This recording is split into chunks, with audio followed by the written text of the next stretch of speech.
टक टक टक। सुनिए इस लय को।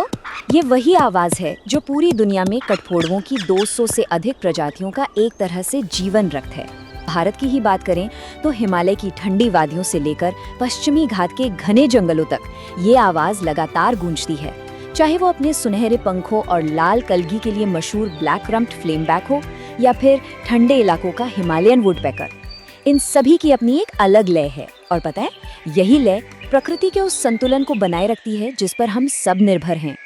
इस एक्सप्लेनर को हम एक स्टेप बाय स्टेप मैनुअल की तरह देखेंगे। शुरुआत करेंगे इस फॉरेस्ट इंजीनियर से मुलाकात करके, फिर इनके शरीर की अद्भुत बनावट को समझेंगे, भारत में इनकी अलग अलग प्रजातियों को जानेंगे, इनकी फॉरेस्ट गार्डनिंग की प्रोसेस को देखेंगे और आखिर में एक बेहद शानदार डेजर्ट कंजर्वेशन की सक्सेस स्टोरी पर भी नजर डालेंगे। चलिए शुरू करते हैं। फॉरेस्ट इंजीनियर से मुलाकात। किसी भी जंगल की सेहत को गहराई से समझने के लिए सबसे पहले उसके मुख्य डॉक्टर और रक्षक को करीब से जानना बहुत जरूरी है। बचपन की कहानियों से बाहर निकलकर अगर असलियत में देखें तो ये पक्षी वास्तव में प्रकृति के पेस्ट कंट्रोल की तरह काम करता है।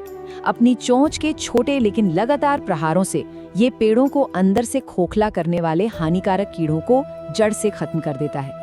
एक तरह से देखा जाए तो पूरे जंगल को सेहतमंद रखने का ये पहला और सबसे महत्वपूर्ण कदम है। खंड 2, शरीर की अद्भुत बनावट। अब जरा उन बायोलॉजिकल ब्लूप्रिंट्स को देखते हैं जो इस भारी भरकम इंजीनियरिंग को मुमकिन बनाते हैं। अगर हम ध्यान दें तो नेचर ने इन्हें एक कमाल की टूल किट दी है। पेड़ों की गहराई में छिपे दीमक निकालने के लिए एक लंबी और चिपचिपी जीभ, तनों पर मजबूती से टिके रहने के लिए ज़ाइगोडैक्टाइल पैर जिनमें 2 पंजे आगे और 2 पीछे होते हैं, और चढ़ते वक्त एक ट्राइपॉड का काम करने वाली इनकी सख्त पूंछ। सच में ये बिल्कुल किसी मास्टर गार्डनर की परफेक्ट टूल किट है। अब एक सवाल मन में आता है कि इतने भारी काम और जोरदार प्रहार से इनके दिमाग को चोट क्यों नहीं लगती? इसका जवाब इस नंबर में छिपा है, 20। एक सेकंड में पूरे 20 बार चोंच मारने के बावजूद इनकी खास शॉक एब्जॉर्बर खोपड़ी इन्हें किसी भी तरह की ब्रेन इंजरी से बचाती है। ये सच में इंजीनियरिंग का एक बेजोड़ नमूना है। वैज्ञानिक नजरिए से बात करें तो कठफोड़वे को एक इंडिकेटर प्रजाति माना जाता है। इसका सीधा सा मतलब ये है कि अगर किसी जंगल में ये पक्षी हैं तो समझ लीजिए वो जंगल बिल्कुल स्वस्थ और समृद्ध है।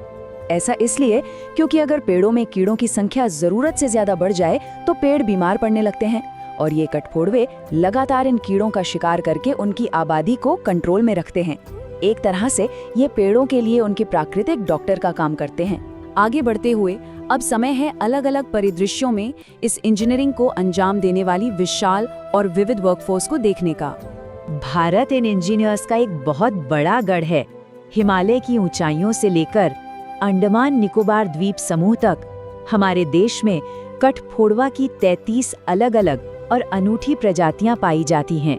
ये शानदार विविधता इस बात की गारंटी है कि देश के हर कोने में ये गार्डनिंग का काम बिना रुके चलता रहे। इनके आकार और स्केल में भी एक गजब का अंतर देखने को मिलता है। एक तरफ प्राचीन जंगलों का 58 सेंटीमीटर लंबा विशाल ग्रेट स्लेटी वुडपेकर है, और ठीक उसके बगल में है छोटा सा लेकिन बेहद फुर्तीला ब्राउन कैप्ड पिग्मी, जो पेड़ों के सबसे ऊपरी हिस्सों यानी कैनोपी गार्डन्स में बड़ी तेजी से अपना काम करता है। इस वर्कफोर्स का अगर स्ट्रक्चरल ऑडिट करें तो पता चलता है कि हर प्रजाति ने खुद को अलग अलग माहौल के हिसाब से ढाल लिया है। जैसे मध्यम आकार के लेसर गोल्डन बैक को शहरी इलाकों में आसानी से देखा जा सकता है, वहीं पश्चिमी घाट का राजसी व्हाइट बेलीड कठफोड़वा सिर्फ बड़े और मृत पेड़ों पर ही निर्भर रहता है। हर कोई अपना एक खास रोल निभा रहा है।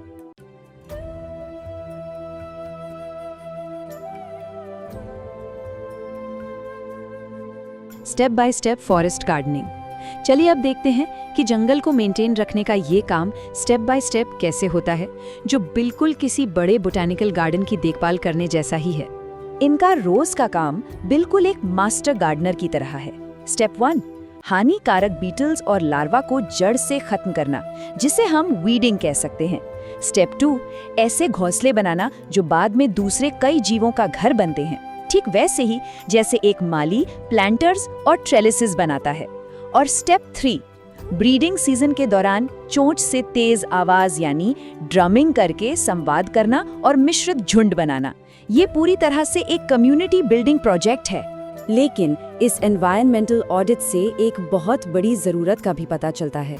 इस भारी इंजीनियरिंग के लिए बहुत सारी जगह और ख़ास सामग्री चाहिए होती है। हैरानी की बात है कि सिर्फ 500 पक्षियों को सरवाइव करने के लिए ही 1000 से 1500 वर्ग किलोमीटर के सुरक्षित जंगल की ज़रूरत होती है। इन बड़े कठफोड़वाओं का प्राचीन पेड़ों के साथ एक बहुत ही गहरा और ज़रूरी रिश्ता है। यहाँ एक बहुत ही चौंकाने वाला मैट्रिक्स सामने आता है।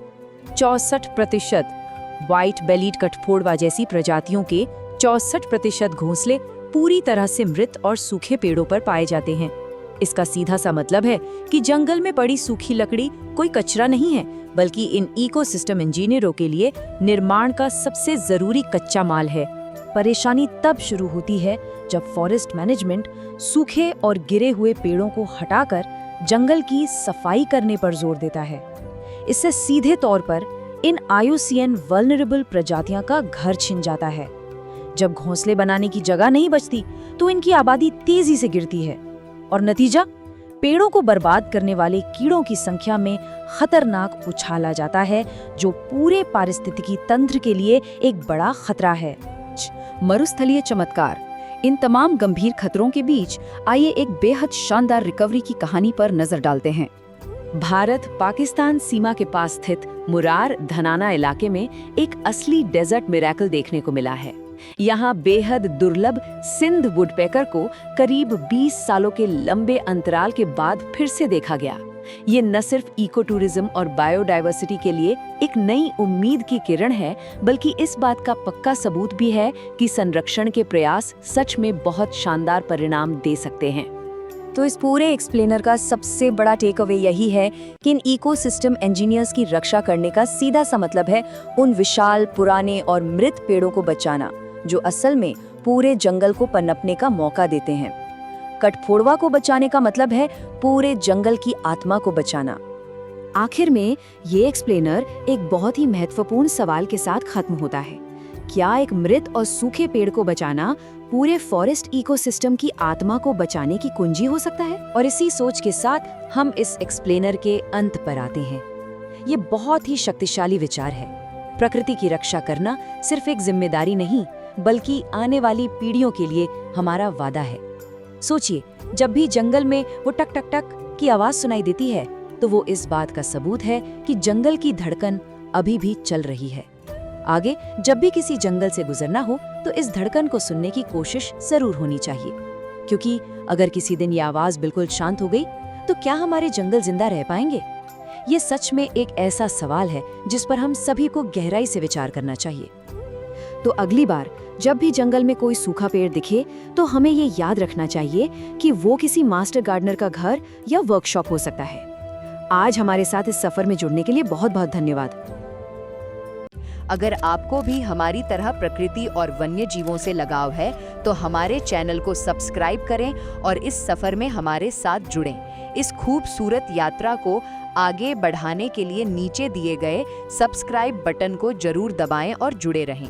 याद रखें, प्रकृति की रक्षा ही हमारे भविष्य की सुरक्षा है।